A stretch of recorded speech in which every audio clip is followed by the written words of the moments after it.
محترم جناب عدنان صاحب کراچی، السلام علیکم۔ ہم آپ کے ممنون ہیں کہ آپ نے ہماری ویب سائٹ پر یاد فرمایا۔ آپ نے 2 سوال بھیجے، ہمیں موصول ہوئے، جواب حاضر۔ آپ نے یہ پوچھا کہ جمعہ فرض ہے یا واجب۔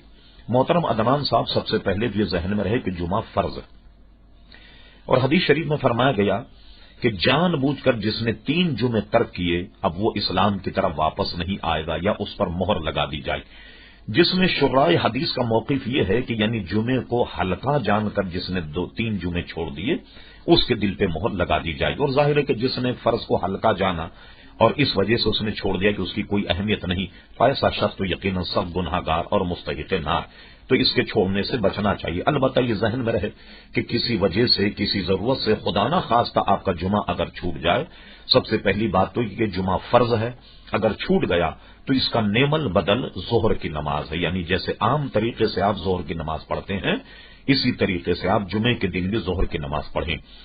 دوسرے سوال آپ نے پوچھا کہ KFC اور میک ڈونلڈ میں کھانا جائز۔ دیکھیے، سب سے پہلی بات تو یہ کہ ہمیں یہ پتا نہیں کہ یہ جو گوشت استعمال کرتے ہیں یہ حلال بھی ہے یا نہیں۔ مان لیا جائے کہ وہ پاکستان کا گوشت استعمال کرتے ہیں، لیکن کھانے پینے کی جو اشیاء وہ استعمال کرتے ہیں براہ راست وہ امریکہ وغیرہ سے منگاتے ہیں، تو ان میں جو کھانے پینے کی اشیاء استعمال ہوتی ہیں جنہیں لوگ فخر کے ساتھ میں بیٹھ کر کے کھاتے ہیں۔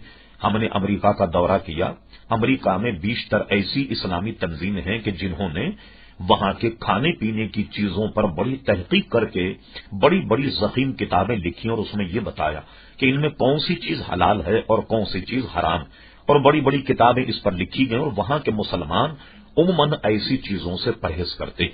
تو میں نہیں سمجھتا کہ آپ پاکستان میں رہتے ہوئے KFC اور میک ڈونلڈ جیسی گندی چیزوں کا آپ استعمال کریں جس کے حلال ہونے میں بھی معاملہ محل نظر ہو، اس سے بچنا چاہیے۔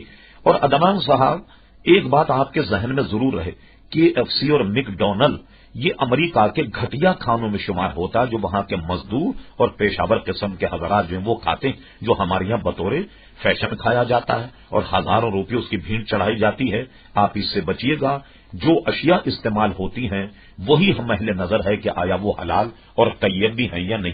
امید ہے کہ آپ اس سے پرہیز فرمائیں گے۔